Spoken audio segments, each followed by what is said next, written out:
Hi, y'all. It's Bridget Cutshall with Real Things Living. Today, my guest is Elysia Everett Burns. She is fantastic. She has a wonderful background. She is technologist, a health advocate, and the founder of Friendly Like Me. Can you say hi, Elysia? Hi, everyone. Thank you so much, Elysia, for coming on and being open to sharing your story. You have a very, very intriguing background. Yeah. And I wanted to, I guess I don't have a list of questions for you, but the first thing that came to mind, because your background is in IT, it's a technologist, but then you kind of pivoted and you started this organization, or is it I don't know if I should call it organization, Friendly Like Me. Can you kind of explain as Sure. best you can why you did this? Yeah. So Friendly Like Me is an app that helps people find and review accessible places to go. And we know that's important because 1 in 4 Americans have a disability. But also, when you start including people who are plus size to the point where they need an accommodation, that number moves up to 1 in 3. And what frequently happens when you're looking for a place to go is you kind of become an expert at recon, right? You're on Google, you're looking at Google Images, you're trying to see if the chairs will work or if Wow. there's really an accessible bathroom or could you transfer from your wheelchair from here to there? And you're peering at these pictures and making assumptions. And it's not precise enough. When you think about accessibility, it's not, will I have fun there? And is it pet friendly? It's, can I go? Right. And what we found, what our research shows us is that when people don't know if they can go, they're much more likely to stay home. And so I come at this kind of from a business perspective because you want to not have any fun at all is talk to business owners about accessibility, right? And they come at it straight from a place of I'm compliant, which is not really what we're talking about. We Right. we Right. want to know exactly what you have very specifically so that we can determine if we can come and spend our money at your business. So why did I do it? I was an executive for 20 years. And in that time, developed a weight problem and I was pretty plus size. And I was very frequently, how much business gets conducted over dinner? I was very frequently finding myself in situations where I'd get scheduled into a meeting someplace, some steakhouse where all they have is these little tiny booths, right? And I'd be embarrassed and kind of struggling to fit in. And so it came to my mind then. I was thinking about, is this place plus size friendly, right? But I didn't do anything about it for a long, long time. And then I had a health scare. I developed a pulmonary embolism after a very Oh, long drive, had a blood wow. clot.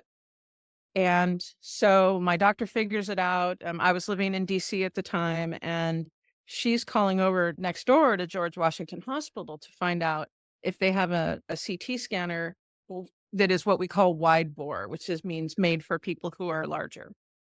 And the people in the ER didn't know, and the people in the back office didn't know, and nobody knew. And I'm having an active medical event.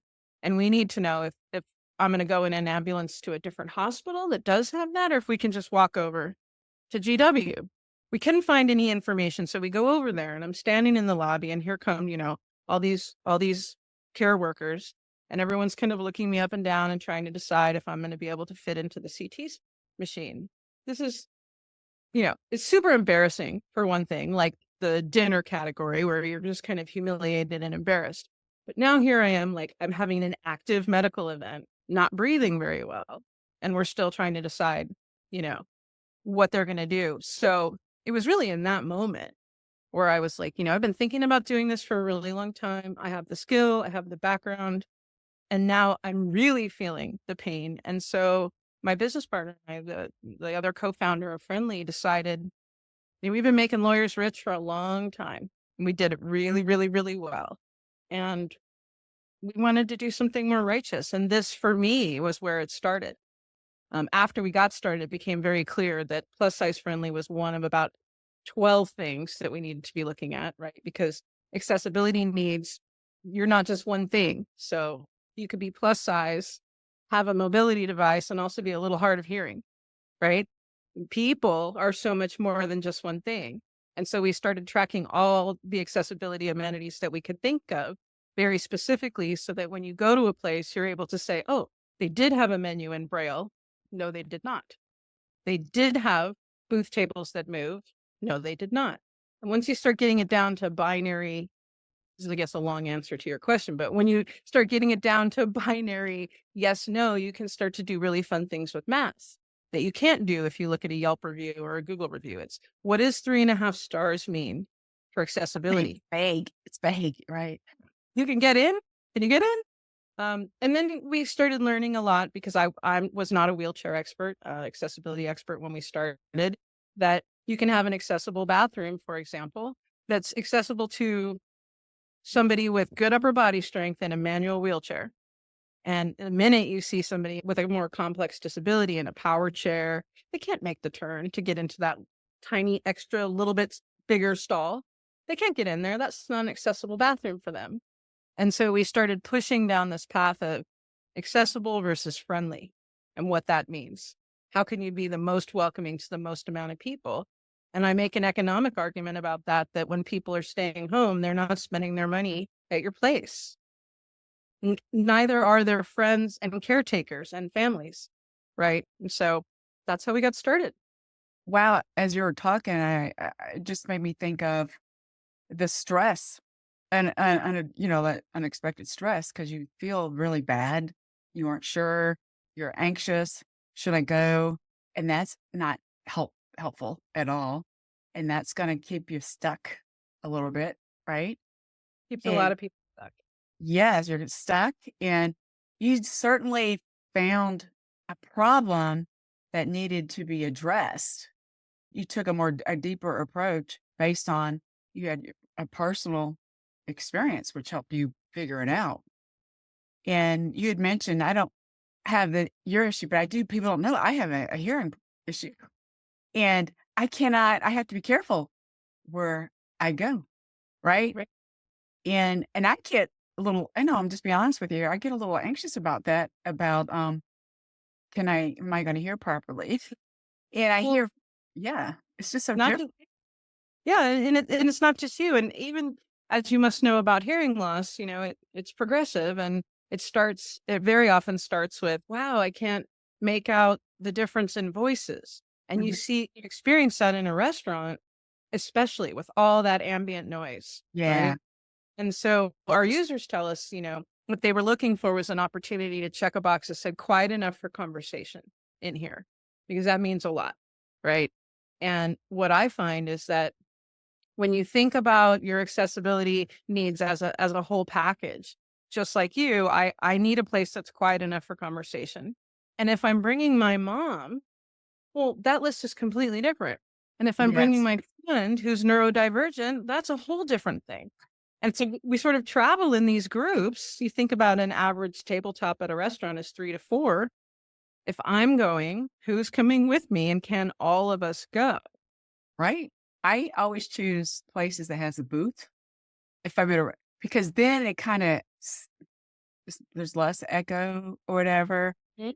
and Yeah. my hearing on the right is fine as the left, so I know how to sit, and I know, and I've gone to places. I'm just saying, you've heard it too from other people. Like we're sitting at a bar or something.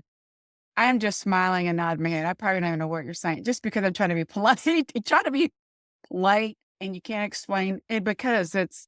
I used to love that kind of stuff, but my issue is another health related issue. Why I've got this, but I never really. Yeah, I'm not in a wheelchair or anything. But you're right.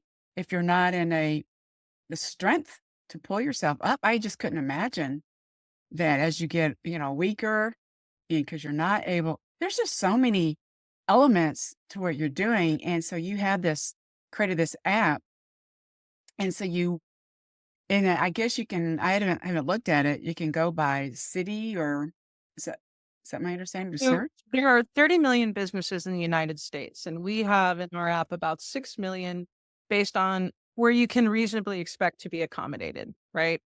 In basically a public place where, you would go. And what we do is, you become a user of the app, you can just search around and try to find accessible places. Or you could start looking by category, national parks, stadiums, concert venues. But my favorite thing to do is if you set up a profile and you list that or you check the boxes of the things that matter to you and you move through the search world, now you're going, okay, restaurants near me.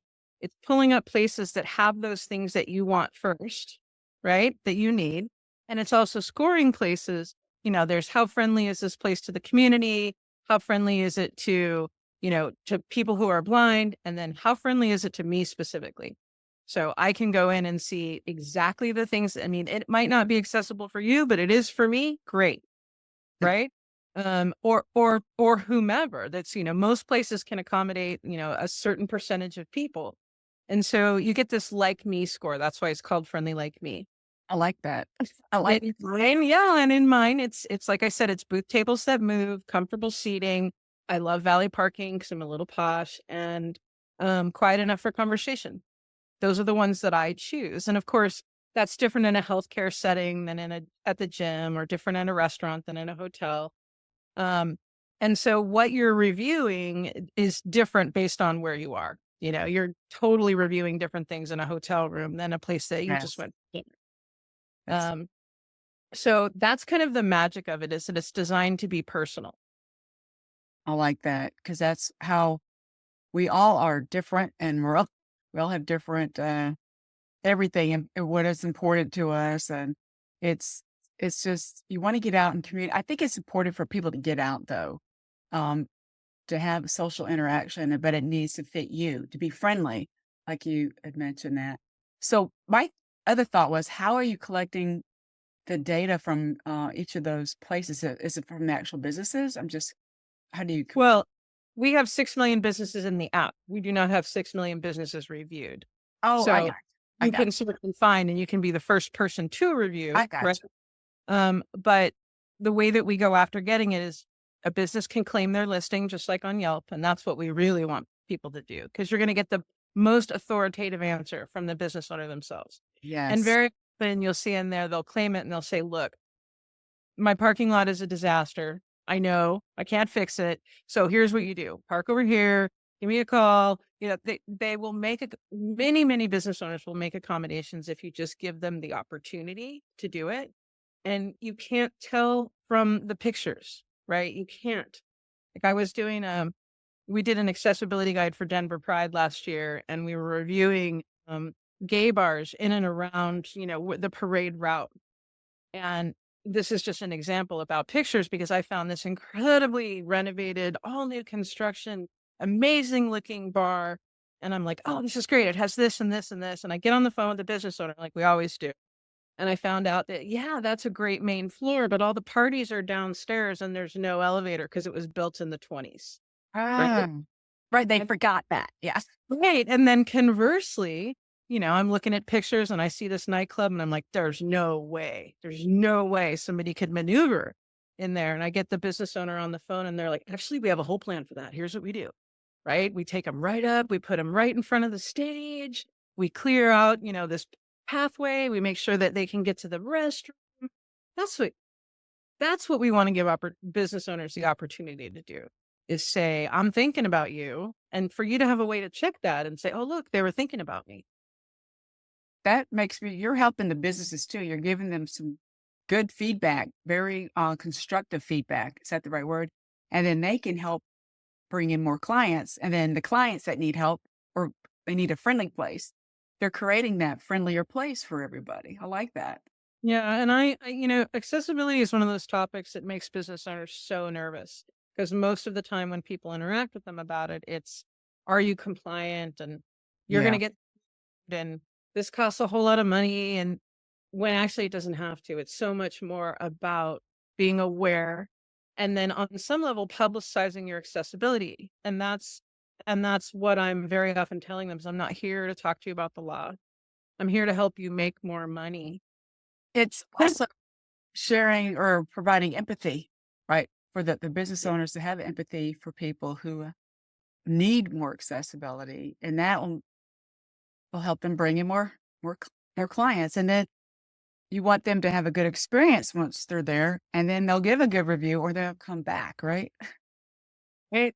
And that's what we ask people to do. When you go out, just look around. from your point of view, answer the questions, and then we've got one more bit of crowdsourcing about any specific place and their accessibility. And there's good things and bad things about crowdsourcing.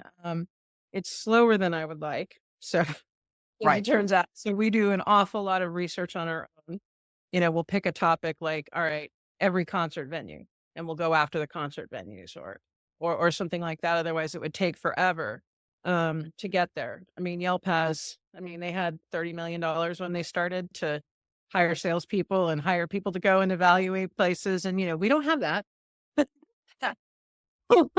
So we're really working to try to get business owners to understand that this isn't really altruism. It's nice, and I want them to feel more empathy.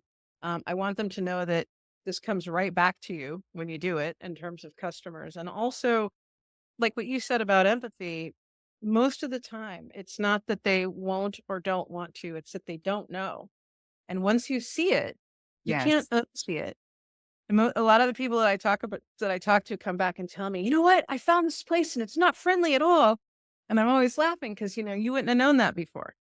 You wouldn't have known that for it to be friendly to me, the booth's gotta be better, right? If to be friendly to you, right, it needs to be a little quieter. And so I like to think about expanding their understanding of their own customers. That's true. And you've gotta get that feedback, though. That just helps the whole process make it better for everybody involved. Not and I think it's a great thing that you're doing, the Friendly Like Me, and it helps build and cultivate, connections, I think. That's how all this stuff is just popping into my head. And then, resiliency is important too. People probably feel really bad if they've gone someplace and they didn't feel welcome or wasn't friendly to them. And so this is gonna help create that in our world now. And our world is constantly change. I mean, it always has been constantly changing, and we do need to adapt the right way, and I think what you're doing is helping include everybody, but like you said, you have to make it personal based on what the I just love that. I think that is just Thank so you. awesome that you did that, and you're being very use your personal experience, but you're very curious on how to create a solution. Yeah, I find that, I'm just not a proponent of the kind of the arguing about accessibility and the Yeah, punishment aspect of it. I went to speak at the at the US Access Board, maybe 6 or 8 months ago, and there were a lot of people in the audience just kind of repeating the same things about this isn't accessible and that isn't, and I just keep thinking, well, complaining, right? Yeah, yeah, this government enforcement thing is not gonna work. When you put business against government in that way, it's not motivating at all. You right. really need to see it from the point of view of just the people in your neighborhood Yes. wanting to come have dinner, I you know? think when you add all that legal stuff in a way, you're adding more barriers unexpectedly, correct? That I they have good intentions, but it turns out to maybe not be work out too good, right? think so. I think that's right, and I also think that the laws that dictate accessibility, they're very old. They're 30 years old, and they got as much as they could through at the time. It was land breaking legislation, but it doesn't address lots and lots of people with disabilities, invisible disabilities, neurodivergence, cognitive problems. It doesn't even speak to plus size people at all. And so Right, we have to we think about it. And I just don't. I don't think that the solution lies in a whole bunch of many more years of legislation. I really think that we can convince people that it's in their best interest to do it. Or right. at least that's the theory I'm hanging my hat on at this point. I think it is great that you're taking the initiative. You are leading the way. I mean, you're definitely a good leader in IT, and now you're, leading this effort. I shouldn't say effort. I'm not sure what the initiative. I don't know. Well, we're a company. Your company, right? It's important that you're legally a company. You're trying to help people, and you don't want to. I agree with you. You don't want to rely just on laws all the time because it could be interpreted differently. And it was just sounded like this law you mentioned was just a blanket thing. It didn't go in enough details, and you just need to again build that connection with those companies and the people. If they want to make some money, they need to be able to bring in the right clients or Or at people. least not be excluding the clients, right? Yeah, Which is, right. you know, You want them to return and have a good experience. that's yeah. And there's just so many. Well, I've never really thought about that. I mean, I never really, like I mentioned, my hearing I don't talk about that just because I know, right, I have to find a booth, right? But I don't. My family knows because I always say, "What?" If it's too loud, you know what I'm saying? Right. It's Mhm. but they know mom's going to say that. You know what I'm saying? Yeah. So, and I don't Oh, mean I it. do. I don't mean to be rude when I say what, but they understand now. But it's that's what I meant about building the empathy, and they have other, things going on in their lives too. And that's why there's just so many. I think I have to look at the technology. I call your app a technology in a way. That is a great way to help improve our lives. And Well, we you certainly have a long track record of using technology to improve our lives. I hope that this gets the traction that it needs because it has the opportunity to help 1 in 3 Americans if we use it the right way. We can't, one of the things we joke about as technologists, and certainly in enterprise technology where I spent my life, it's based on this principle that if we build it, they will come because they have to, right? They work here, they got to use this thing that we're building. Totally different over here on the entrepreneur side. Getting the word out is really really hard, and we need people with access needs to really champion this and make it their own. We can provide the tech, which we have done, but we now need the people to really use it for it to be as powerful as it can be. That is right. You got to get the message out there, and that's a really great opportunity. That what you're doing. I did not know about this, but you guys, I guess, heard one of my other podcast episodes, and that connected. And that's what it is. I like to share stories because it's gonna click with somebody. And I'm not here to have millions and millions of views. That's not me. I want to make a difference, and you want to have like a domino effect. Is that the right analogy? Yeah, I think so. I mean, you definitely want it to pick up steam, right? And that very often starts with the falling of one domino. Um, Yes, exactly. but And there's that's some it's I've met some great people over the years, and I just love to share stories. And I think we're more now open, I think, since COVID, to being authentic of what we're dealing with in life. I think we were trying to hide before COVID. Uh, a little bit. Yeah, Now we I'm kinda comfortable coming on a podcast in my pajamas. right. Right. It's just the way it is. And I started my podcast before COVID, but it actually got more momentum during COVID. I think because people were more open to listening. And I just think hearing other stories, I just love the different perspectives. That's how we learn from each other, right? And what you're sharing, Alicia, it's your perspective. And now you're like, what happened to you? You've got other people involved to help with it, develop this tech.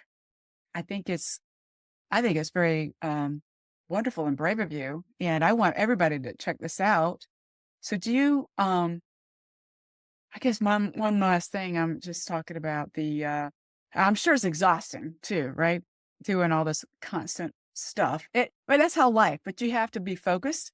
And so did all this help you going through this experience, figure out what was important to you? Because we all know once you deal with something, you gotta focus on what's important. So how did you figure that out? Well, you talk a lot about resiliency, and that has actually been a big part of my journey is starting and failing and starting again and believing that it's worth starting again, right? Yes. Taking on a cause like this can feel it's bigger than one person. It's bigger than even what I could do over a lifetime, right, of work. It took us 3 years to build this system and get it out there. We worked very hard on it. And it's one of those things where if you don't stay on it all the time, then it doesn't grow. And so there is a level of fatigue to that. Um, but also has required me to to be so resilient and to develop and curate those skills, to believe we could stay in business from year to year, to believe that we could get people to do something that doesn't come naturally to them. And we failed a lot. I mean, believe me, making the transition from, you know, being backed by a very large system and being able to solve problems with money versus being an entrepreneur, and you just have to figure it out. I'm not a salesperson and I'm trying to sell stuff, and I'm not a marketer, but boy, I'm trying to market this. You have It's a completely different level of, let's just say, the skills that got me here are are not the ones that I need, right, to get there. And so that persistence, I think, is the thing that stands out to me, that, um, we wouldn't have been here. We would not be here if we didn't just keep slogging when no one believed. Well, And what when we didn't even believe, right? right on what you had just said, you used your skill set to start this, but then you had other people, surrounded yourself around other people to help build it. It got down a few times, like you said, but you keep building it. And that's why I think working as a group, supporting each other is the best way to move forward and to get something completed. And like you said, this is a really great idea. I'm so glad I learned about it because I'm a talker. I'm gonna talk about your friendly like and I'm gonna go download it. We're done with the call. I just think it's so important because everybody's different. Like you said, everybody's situation is different. Mine's different than my mother's. Yours is different than your mother's and your son's. And it's just amazing the progress that you're making Thank with you. this app. Alicia, where can people learn more about you? Where can they reach out? Well, you can get the app. Friendlylikeme.com will direct you to the web version or both mobile versions, iOS and Android. So you can get it at either of those two stores. To reach me directly, you can go right to the contact us section of our website. I'm going to get your note. Um, Anyone who has ideas for things that we should be tracking that we're not, ideas about how to reach more people, interested in disability and access and wants to help, we could use it all. I love that. And yeah, you need help, you need input. You constantly need to tweak it and someone might give you some feedback that you weren't aware of, or you just don't know. I'm just That's love so this important. conversation. Thank It you. was very, very helpful for anybody listening. And I so appreciate your time, Alicia. And we'll probably have you back and give me an update, or you can Bet. Anytime. give us an Any update. Thanks. Take care, everybody. Bye.